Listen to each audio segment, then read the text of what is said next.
English మాట్లాడడానికి భయపడుతున్నారా? అయితే మీకోసమే ఈ స్పోకెన్ ఇంగ్లీష్ క్లాసెస్. వెంటనే కాల్ చేసి జాయిన్ అవ్వండి. హలో అండి, నమస్తే.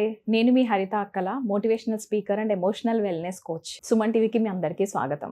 నేను ఇందాక వీడియోలో చెప్పినట్టుగా అండర్స్టాండ్ యువర్ ఎమోషన్స్ అనే వెబినార్కి ఎందుకు అటెండ్ అవ్వాలో ఇప్పుడు చెప్తాను. మీకు నిజంగా అటెండ్ అవ్వాలనిపిస్తేనే అటెండ్ అవ్వండి. ఇది ఎవరి ఫోర్స్ చేయట్లేదు కదా. సో అసలు నేను చేసే వెబినార్లో ఒక్కొక్కటి స్టెప్ బై స్టెప్ ప్రతి ఎమోషన్ గురించి మాట్లాడతానండి. అదేంటి, రోజు మనం ఫీల్ అయ్యే ఫీలింగ్స్కి కూడా మనకు గైడెన్స్ కావాలా? కోపం వస్తే కోపడతాం, హ్యాపీనెస్ వస్తే హ్యాపీనెస్ ఫీల్ అవుతాం, ఎంజాయ్ చేయాలనిపిస్తే తాగుతాం, పడుకుంటాం, ఎంజాయ్ చేస్తాము, అంతే కదా. దీనికి కూడా మనకు సెపరేట్ కోచ్ కావాలా? నాకు మొన్న ఒక క్లయింట్ అన్నారండి, ఏంటంటే కోపం వచ్చింది అనుకో, వెంటనే ఎక్స్ప్రెస్ చేయకపోతే నా లోపల ఉండిపోయి నా హెల్త్ డ్యామేజ్ అవుద్ది, దానికంటే వాళ్ళ మీద నేను ఎక్స్ప్రెస్ చేసడమే బెటర్. కోచ్కే కోచ్ అయిపోతారండి కొద్దిసార్లు. తప్పు పట్టట్లేదు ఇక్కడ. కానీ కొన్ని ఎమోషన్స్ మనం దెన్ అండ్ దేర్ ఎక్స్ప్రెస్ చేయకపోతే నిజంగానే మన హెల్త్ డ్యామేజ్ అవుతుంది. But at the same time కొన్ని ఎమోషన్స్ని డిసిప్లిన్డ్గా పెట్టుకొని కంట్రోల్ చేసుకోకపోతే సెల్ఫ్ కంట్రోల్ ద్వారా రిలేషన్షిప్స్ డ్యామేజ్ అవుతాయి. అందులో నంబర్ 1 ఎమోషన్ మీ అందరికీ తెలిసిందే, ఈగో. Yes or no? ఈగోని మనం కరెక్ట్గా అర్థం చేసుకోకపోతే మన చేతులారా మనమే మన జీవితాలని నాశనం చేసుకున్న వాళ్ళం అవుతాం. ఆడవాళ్ళలో అయితే ఎక్కువ కోపం అంటారు. మేడం, నేను ఎంత చేసినా సరే పొద్దునుంచి సాయంత్రం దాకా కష్టపడతాను మేడం, వాళ్ళ కోసం నేను మస్తు సాక్రిఫైజులు చేసినా మేడం, లాస్ట్కి వాళ్ళు వచ్చి నువ్వేం చేస్తున్నావు, ఇంట్లో ఖాళీగా కూర్చుంటావా, లేకపోతే నువ్వు ఒక స్వీపర్కైనా కొంచెం జీతం వస్తుంది, నీకు అంతా కూడా నువ్వు దానికి తప్ప ఇంక దేనికి పనికిరావు లాంటి మాటలు అంటుంటే ఉండలేకపోతున్నాం మేడం అంటారు. కోపం వెంటనే వచ్చేస్తుంది వాళ్ళకి. ఎందుకంటే వాళ్ళు ఎంతో సాక్రిఫైస్ చేసి మీకోసం చేస్తున్న ఫీలింగ్లో ఉన్నారు కాబట్టి లోపల మైండ్ కండిషనింగ్లో సాక్రిఫైజ్లోకి వెళ్ళారు. That's an emotion, right? నాకంటే నువ్వు వర్త్ ఎక్కువ అని చూపించుకున్నారు. But at the same time ఆ ఎమోషన్కి మన చుట్టుపక్కల వాల్యూ లేనప్పుడు వచ్చేది యాంగర్. అక్కడ వాళ్ళు ఎక్స్ప్రెస్ చేస్తుంది చాలా భయంకరంగా ఎక్స్ప్రెస్ చేయొచ్చు కావచ్చు, నేను కాదనట్లేదు. బట్ ఈ కోపం ఎక్కడి నుంచి వస్తుంది, ఓకే ఇక్కడి నుంచి వస్తుంది అని కానీ మనం అనాలిసిస్ చేసుకోలేకపోతే మనం దెన్ అండ్ దేర్ అరిసేస్తాము. మోస్ట్ ఇంపార్టెంట్లీ ఆడవాళ్ళలో నేను ఇది అడుగుతాను, మీరు నాకు చెప్పండి, మీలో ఎంతమంది సరే నాకు కోపం వచ్చింది వెంటనే అరిసేశారు అయిపోయింది, కానీ అసలు మీకు ఎందుకు కోపం వచ్చింది అన్న రీజన్ దాకా ఎవరు వెళ్ళకుండా ఇక్కడ మీ బిహేవియర్ని జడ్జ్ చేయడం వల్ల ఉల్టా మనమే మన బిహేవియర్ వల్ల సారీ చెప్పిన సంఘటనలు ఎన్ని ఉంటాయి? Yes or no? ఆలోచించండి. కోపాన్ని మనం కంట్రోల్ చేసుకొని దాని డైరెక్షన్ ఇచ్చి లోపలనే డీల్ చేయకపోతే రియల్ లైఫ్లో మనం చాలా లాస్ అవుతాం. సో మనం అండర్స్టాండ్ యువర్ ఎమోషన్స్ వెబినార్లో నేను పెద్ద టీచ్ చేయడానికి నా ఏజ్ ఎక్కువ కాదండి, కానీ నేను ఇక్కడ professionally trained by India's largest, అంటే మా ఇండియాలోనే ఫేమస్ లైఫ్ కోచ్ దగ్గర ట్రైన్ అయ్యి వచ్చాను. సో నా స్కిల్స్ని అండర్ ఎస్టిమేట్ చేయకుండా అక్కడికి రండి. ఈ పబ్లిక్ స్పేస్లో ఇంతకంటే ఎక్కువ మనం మాట్లాడలేం personal things, but there we will share step by step procedure ఉంటుంది. మనకి ఏది కావాలన్నా అచీవ్ చేయాలి అని అన్నా ఒక మెథడ్ ఉంటుందండి. Yes, how many of you remember flow charts in mathematics? మనకు ఒక స్టెప్ బై స్టెప్ ఫార్ములాస్ ద్వారా ప్రాబ్లమ్ సాల్వ్ చేసుకోమనే కదా మనం మ్యాథ్స్లో నేర్చుకుంది.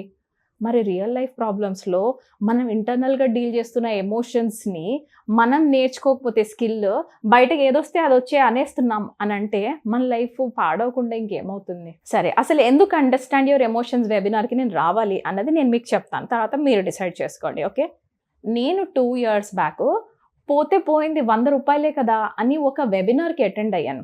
అది అటెండ్ అయినప్పుడు మా మేడము 3 కాన్సెప్ట్స్ నేర్పించారు.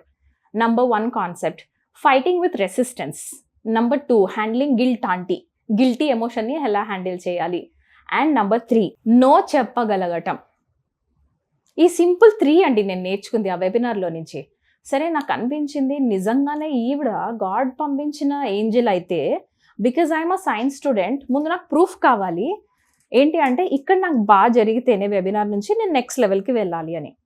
సో నంబర్ 1 ఈజ్ రెసిస్టెన్స్తో ఫైట్ చేయాలి అని అంటే మా మేడం నేర్పించింది 5, 4, 3, 2 and 1 క్లోజ్ చేసి జంప్ ఇంటూ యాక్షన్ అంది. అండ్ అలా మీ రెసిస్టెన్స్ మిమ్మల్ని కంట్రోల్ చేయడానికి ట్రై చేస్తుంది. సో మీరు వినకండి, మీరు jump into action and keep doing, చేస్తూనే వెళ్ళిపోండి. ఏదన్నా కానీ మీకు థాట్ వచ్చింది, మంచి థాట్ అని మీకు కూడా అనిపించింది, సో ఆపొద్దు, వెళ్ళిపోండి ముందుకెళ్ళి. అది నాకు ఎక్స్పెరిమెంట్ చేయాలనిపించింది. సరే, ఫస్ట్ రెసిస్టెన్స్ పట్టుకున్నాం కదా, నేను ఎక్కడ ఎక్స్పెరిమెంట్ చేయాలి?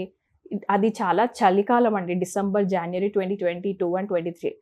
ఆ చలికాలంలో నేనేం చేశానంటే అసలు నిజంగా రెసిస్టెన్సా లేకపోతే నిజంగానే అది ఉందా లేదా కాన్సెప్ట్ చెక్ చేయాలనిపించినప్పుడు చన్నీళ్ళతో స్నానం స్టార్ట్ చేశాను. యాక్చువల్గా నా లైఫ్లో ఫస్ట్ టైం నేను అసలు చన్నీళ్ళతో స్నానం చేయను భూమి బద్దలినా కూడా. ఎందుకనంటే నా కండిషనింగ్లో ఏముంది, చన్నీళ్ళతో స్నానం చేస్తే జ్వరం వస్తుంది. జ్వరం వస్తే 2-3 డేస్ రెగ్యులర్ లైఫ్లో నేను ఉండలేను. నా మీద డిపెండెంట్స్ అయిన పిల్లలకి మా ఆయనకి నేను వండి పెట్టలేను. ఇలా ఉండేది నా కండిషనింగ్. సో రెసిస్టెన్స్తో ఫైట్ చేయమంది కదా, ఇది జస్ట్ రెసిస్టెన్స్ ఏమో చెక్ చేద్దామని 5, 4, 3, 2, 1 అనుకున్నాను. చన్నీళ్ళు వేసుకున్నాను. ట్రస్ట్ మీ గైస్, 1 డే కొంచెం ఫీవరిష్గా ఉండింది, 2nd డే కొంచెం ఉండింది ఫీవరిష్గా, but it wasn't a high fever. 3rd డేకి బాడీ ఓకే అయిపోయింది and I started enjoying that chilled water baths. అప్పుడు నాకు అర్థమైంది it's just a mind conditioning. Resistance ఏం చెప్తుంది, చేయకు చేయకు చేయకు, నీకు జ్వరం వస్తుంది జాగ్రత్త, వెళ్ళకు వెళ్ళకు వెళ్ళకు, నువ్వు జాబ్ చేస్తే నీకు ఇది వస్తుంది జాగ్రత్త, నో నో నో నో, ఎక్కువ ఇన్కమ్ ఆన్ చేయకు, నీ హస్బెండ్ కంటే నువ్వు ఎక్కువ ఇన్కమ్ ఆన్ చేసావు అనుకో నీ హస్బెండ్ నిన్ను వదిలేస్తాడు. Some or the other information నుంచి మనం జనరల్గా డైలీ డెసిషన్స్ తీసుకుంటాం. అది నాకు బాగా అనిపించింది, రెసిస్టెన్స్తో ఫైట్ చేయడం విత్ 5, 4, 3, 2, 1 ఫార్ములా. అలా నేను చాలా ప్లేసెస్లో పెట్టానండి. Within 1 month. సెకండ్ ఫార్ములా ఏముంది, విదిన్ 1 month నాకు చాలా రిజల్ట్స్ కనిపించాయి. సెకండ్ ఫార్ములా వచ్చేసి నో చెప్పగలగటం. ఏంటి నో చెప్పగలగటం అంత ఇంపార్టెంటా? మన మొహమాటం వల్ల నేను డెసిషన్స్ తీసుకోవాల్సినవి వేరే వాళ్ళు తీసుకుంటున్నారు కాబట్టి అక్కడ నాకు కోపం వస్తుంది. ఇదా, అవునా, లెట్ మీ చెక్అవుట్. సో ఆ వారానికి 3 no's చెప్పమని చెప్పింది ఆవిడ. So I started taking this challenge.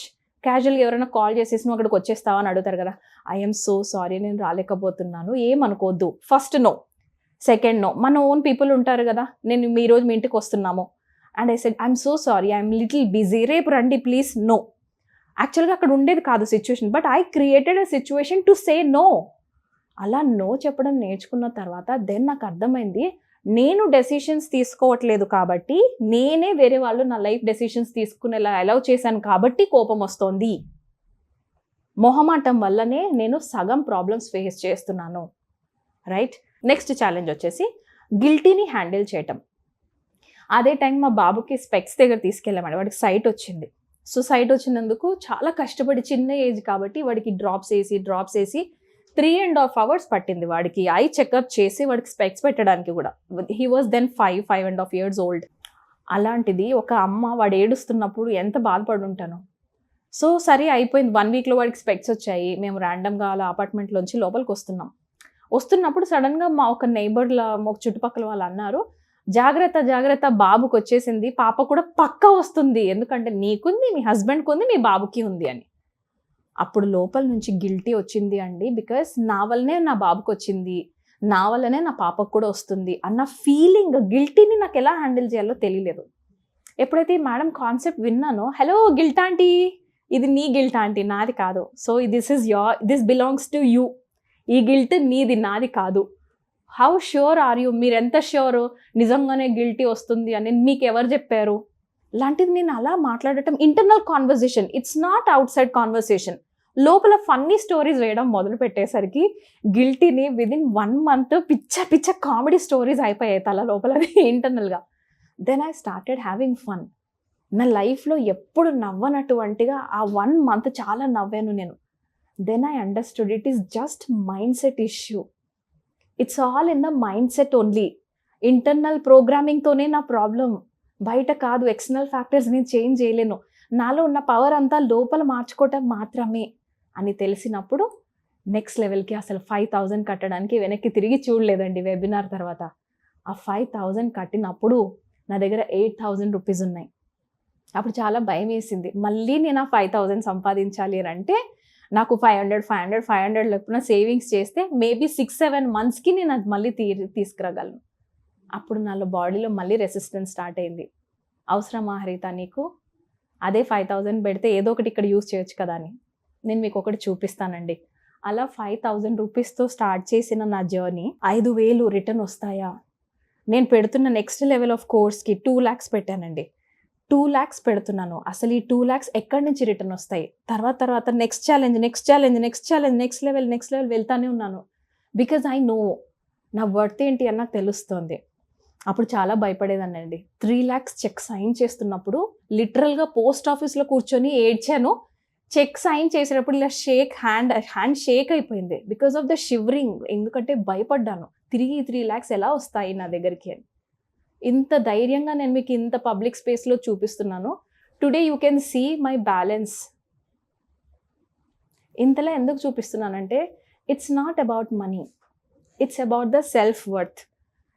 Check sign చేస్తున్నప్పుడు నేను నా లైఫ్లో ఏమనుకున్నాను అంటే, ఇక్కడ నేను బాగుపడితే ఈ మనీ రిటర్న్ రావాలి, కొంచెం టైం పట్టినా పర్లేదు, కానీ ఒక అమ్మాయి లైఫ్ బాగవుతూ ఆ మనీ నాకు రిటర్న్ రావాలి. ఆ థాట్ చాలా స్ట్రాంగ్గా అనుకున్నానండి.